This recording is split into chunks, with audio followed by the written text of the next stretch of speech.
दोस्तों आज की वीडियो को शुरू करें उससे पहले आप सभी दोस्तों का मैं हार्दिक अभिनंदन करना चाहता हूं, क्योंकि आप सभी दोस्तों के प्यार और सहयोग की बदौलत हमारा जो चैनल है वो मोनेटाइज हो चुका है।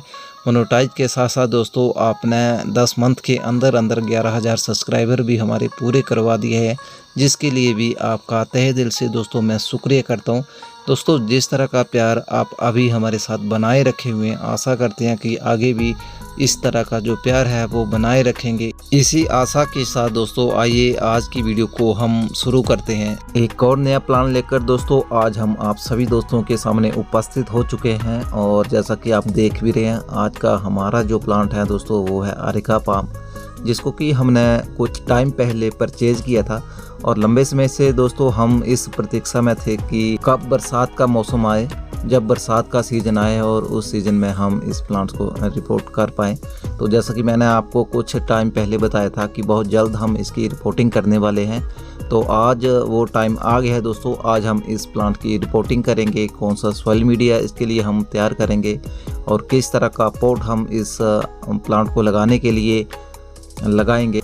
तो पूरी जानकारी दोस्तों आपको इस वीडियो में मिलेगी, तो आप वीडियो को शुरू से लेकर लास्ट तक पूरा एक बार बात करना। और साथ में अगर आप पहली बार इस चैनल से जुड़े हैं, पहली बार इस चैनल पर आए हैं, तो आप चैनल को सब्सक्राइब करके बेल नोटिफिकेशन को ऑल पे करना, जिससे दोस्तों जब भी कोई हम न्यू वीडियो अपलोड करते हैं तो उसकी जो नोटिफिकेशन है वो तुरंत आप लोगों को मिल जाएगी। तो आइए दोस्तों वीडियो को शुरू करते हैं।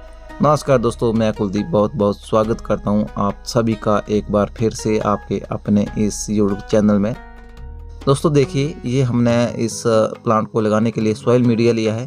दोस्तों सबसे पहले हमने इसमें 50% जो नॉर्मल मिट्टी होती है गार्डन की वो ली है, और उसके बाद 20% हमने इसमें काउडंग डाला है, और बाकी का जो 30% बचता है वो हमने इसमें लिया है जो रिवर सैंड होता है वो। फिर इसके बाद दोस्तों हमने इस पूरे मिश्रण को एक साथ इकट्ठा करके अच्छी तरह से मिक्स कर लिया है। मिक्स करने के बाद दोस्तों अगर आपके पास नीम खली है तो आप इसमें 2 मुट्ठी नीम खली भी डाल सकते हैं। उसके बाद फिर से आप इस मिश्रण को अच्छी तरह से मिक्स कर लीजिए। इस तरह से दोस्तों हमने ये जो मिश्रण बनाया है वो हमारा मिश्रण अब बनकर तैयार हो चुका है। इस मिश्रण में हम अपने इस अरेका पाम को लगाएंगे। इसके बाद दोस्तों आप अपने प्लांट को चेक करिए, उसमें कोई ऐसा सूखा हुआ पार्ट या गलत सला पार्ट तो नहीं है जिसको आप हटाना चाहते हैं। तो अगर है ऐसा कोई पार्ट तो उसको अभी निकाल लीजिए, क्योंकि जब हम इसको रिपोर्ट कर देंगे तब अगर हम ये सब काम करेंगे तो हमारा प्लांट जो है वो हिल जाएगा। तो अभी आप उन ऐसे पार्ट को हटा सकते हैं। तो हमारे देखिए इस प्लांट में एक छोटी सी इसके तने में ये सूखा हुआ इस पार्ट है जिसको हम निकाल रहे हैं। तो बाकी तो कोई भी ऐसा पार्ट नहीं है जिसको हम हटाएं। तो अब हम इस प्लांट को जल्दी से रिपोर्ट करते हैं। तो रिपोर्ट करने के लिए दोस्तों हम एक जो पोट है उसका चयन करेंगे। तो देखिए ये पोट हमने लिया है, और ये पोट हमने लिया है 15 इंच का, और इस पोट में हम अब इस प्लांट को लगाएंगे। तो देखिए इस पोट में काफ़ी सारे होल हैं, जिससे जो एक्स्ट्रा पानी है वो बाहर निकल जाएगा। तो आप भी कोशिश करिए कि जब भी पोट लें तो उसमें चेक करें कि जो ड्रेनेज होल हैं वो अच्छे हों, ताकि उसमें जो पानी है वो रुके ना। इसके बाद दोस्तों हमने अपने पोट के ड्रेनेज होल को कवर करने के लिए मूंगफली के इन छिलकों का इस्तेमाल किया है।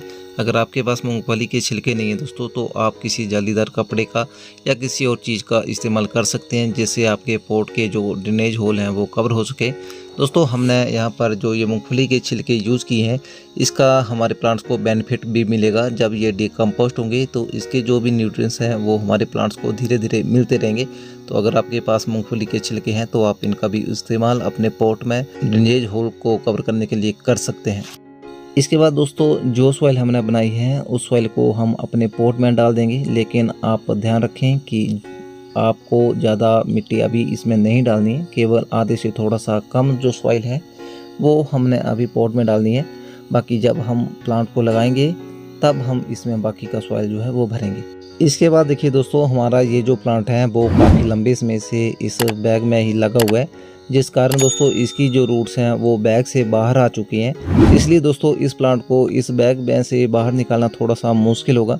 अगर दोस्तों ये बैग में से आसानी से निकल आता है तब तो ठीक है, अगर नहीं निकलता है दोस्तों तो हम इसे कटर या ब्लेड की सहायता से काट देंगे। तो सबसे पहले दोस्तों हम इसको लिटा देंगे और हल्के हाथ से इसकी मिट्टी को प्रेस करेंगे। प्रेस करने से दोस्तों इसकी जो मिट्टी है वो मुलायम हो जाएगी और फिर हो सकता है कि ये जो प्लांट है वो आसानी से निकल आए। तो देखिए कुछ इस तरह से मशक्क़त करने के बाद ये जो प्लांट है अब इस पॉली बैग में से बाहर आ चुका है। बाहर आने के बाद दोस्तों आप इसकी रूट्स को चेक करिए।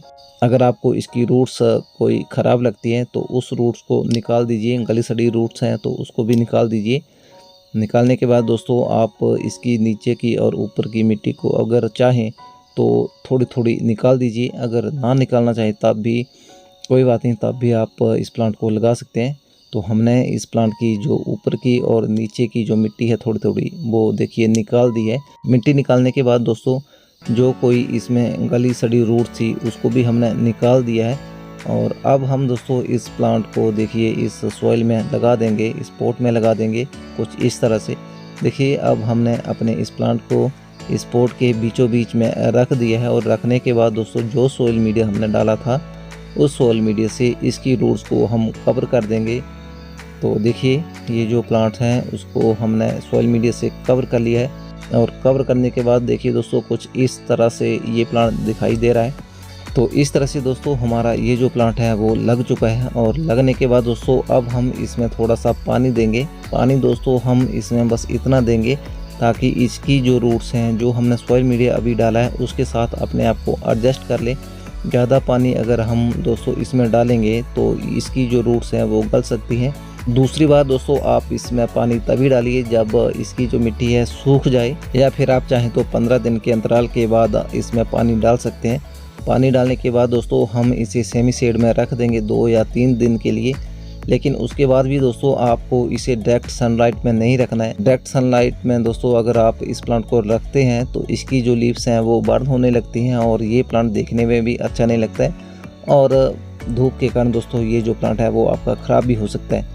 इसके बाद दोस्तों अगर बात करें इसमें खाद की तो जो अरेका पाम होता है वो लीफी प्लांट होते हैं और जो लीफी प्लांट होते हैं दोस्तों उनको खाद की ज़्यादा रिक्वायरमेंट नहीं होती है। फिर भी आप इसे साल में 2 से 3 बार खाद दे सकते हैं। इसके लिए आप वर्मी कंपोस्ट या काउडंग में से किसी एक का इस्तेमाल कर सकते हैं। इसी में ये जो प्लांट हैं वो हरा भरा रहता है, बहुत बढ़िया ग्रोथ भी करता है। अब ये रिपोर्टिंग के 2 दिन की बाद की अपडेट है। इसमें देखिए ये जो प्लांट है कितना खूबसूरत दिखाई दे रहा है। इसमें नए नए जो लीव्स हैं वो निकलना शुरू हो गए हैं। इसकी आगे की भी अपडेट मैं आप सभी दोस्तों के साथ लाता रहूँगा। तो इस तरह से दोस्तों हमने अपने अरेका पाम के प्लांट को रिपोर्ट कर दिया है, जिसकी अपडेट भी हमने आप लोगों के साथ शेयर कर दी है। आज की ये वीडियो यहीं तक थी। ये वीडियो आपको कैसी लगी एक कमेंट करके ज़रूर बताना। इसी तरह की किसी नई वीडियो में नए टॉपिक के साथ आप सभी दोस्तों के साथ फिर मुलाकात करेंगे। तब तक के लिए दीजिए आज्ञा। नमस्कार।